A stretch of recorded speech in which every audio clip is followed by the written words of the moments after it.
เวลา1 เดือนเต็มๆเนาะที่บ่ได้อัพคลิปก็ช่วงนี้อย่างก็ยุ่งๆหลายในชีวิตทั้งเรื่องเรียนทั้งเรื่องเวียกแล้วก็เรื่องวีซ่าอีกต่างๆมันบ่พร้อมหลายคนก็ลืมไปแล้วว่าโตมี YouTube กับบัดนี้ก็สิเริ่มกลับมาเฮ็ดคลิปหลายขึ้นแล้วก็เฮาสิเริ่มจากคลิปนี้เป็นต้นไปเลยแล้วก็มื้อนี้ก็อากาศดีๆนะโตก็เลยสิออกไปเฮ็ดคลิปที่โตพยายามเฮ็ดตั้งแต่โดนแล้วล่ะแต่เฮ็ดบ่ได้บ่มีผู้ช่วยแต่ว่ามื้อนี้ต้องมีผู้ช่วยเนาะก็คือกำลังสิไปหามันเดี๋ยวนี้แหละไปต้องได้ขี่รถไปรับมันอยู่เฮือนเนาะลำบากอีกแล้วแบบคือสิสวยแล้วล่ะมื้อนี้คือเสร็จหยังก็บ่ทันเสร็จหยังสิได้เฟลตลอดยังบ่ได้ใส่เกือบเนาะต้องมาใส่เกือบก่อน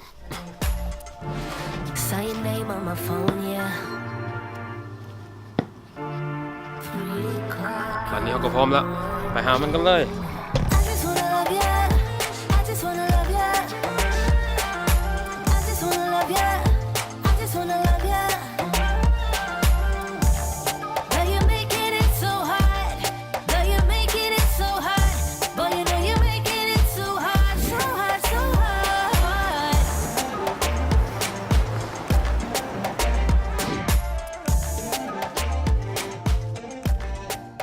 ตอนนี้ก็มาฮอนเทิมต้นแล้วเนาะ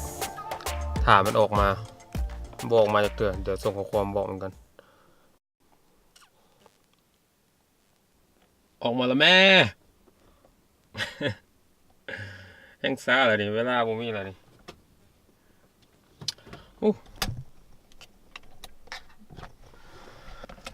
อากาศร้อนเปิดรถกัน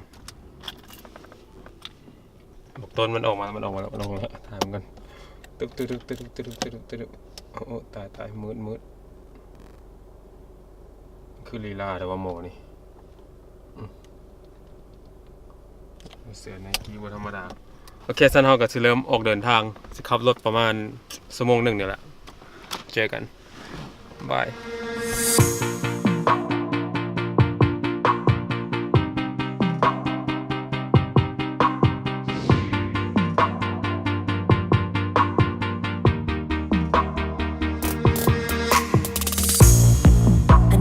season we leave behind another story that's got me blind got only you on my mind I couldn't face what I couldn't find just need to know I need peace of mind ตอนนี้เขาก็มาวัดตรงกล้องเลยเนาะออกมาถ่ายคลิปอยู่ตรงกล้องแม่นบอนที่แบบมีทะเลมีอย่างงามอยู่ออสเตรเลียคลิปที่ตัวสุดท้ายมันคลิปที่บ่มีโอกาสได้เฮ็ดเพราะว่ามันบ่ค่อยว่าง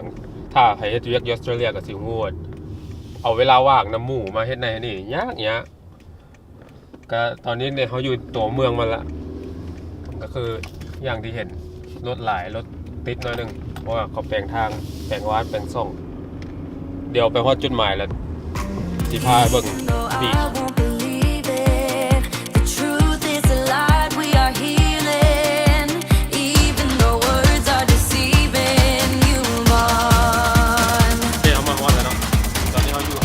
ยังไม่ได้ไปถ่ายเถอะมาหาแนวกินก่อนไปเด็ดคือเลยเนี่ยมันจอดได้ที่เนาะผมมีป้ายอย่างที่ดูเอากระเป๋าเขามันคือเดี๋ยวเขาจะเอาเขาเป็นโจทย์รับถ่ายโซ่เลย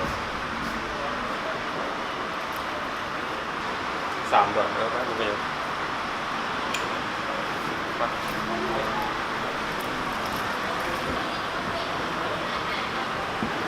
เดี๋ยวจะพาเราเบิ่งห่างก่อนว่ามันเป็นยังไง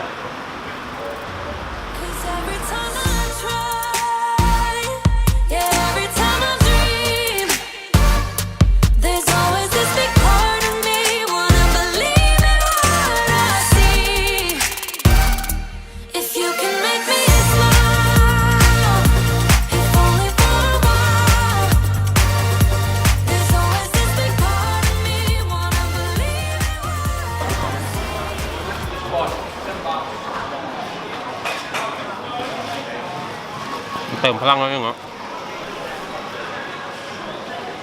โจกกากกันนะครับ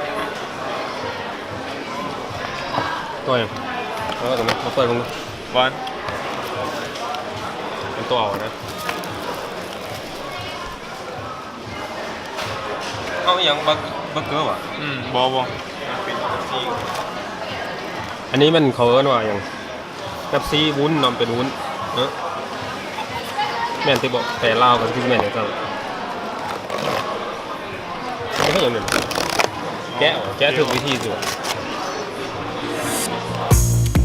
I'm all alone down the steady road, just full of thoughts about to explode. Facing the night, even though I เดี๋ยวจะออกไปถ่ายคลิป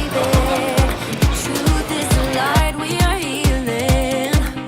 Even though words are deceiving, you move on.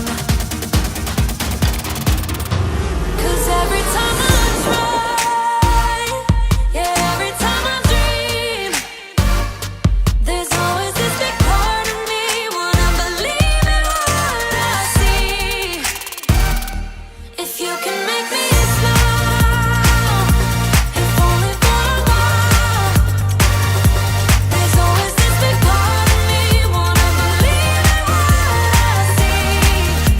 Believe in you and me. I gotta get away from here. I gotta get it through my head that even though I lost, I'll find something better. I'm running all around มีผู้สาวมาล่มต้นนำมาเนี่ยเนาะเขาได้ถ่ายไว้เพราะว่าต้องไปล่มแทนมัน ฮันไทยเมื่อกี้แซ่บหลายน้องไผ่มาบนลูกกล้องอย่างเราได้คนใหม่ด้วยหนึงเนาะ 'Cause Can you every smack? time I